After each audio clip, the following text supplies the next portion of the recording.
20 বছর পর বিকেল বেলায় বারান্দায় বসে গান শুনছিলাম।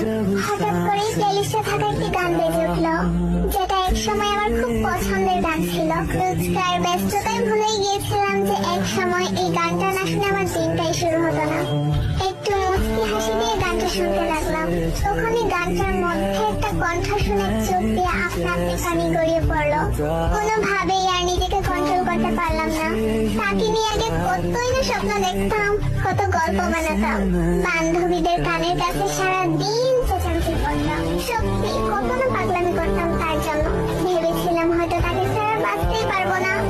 তার জন্য এত পাগলামো করা মানুষটাই আজ তাকে ছাড়া বেঁচে আছে, সুখে আছে। কিন্তু যত সুখী থাকি না কেন,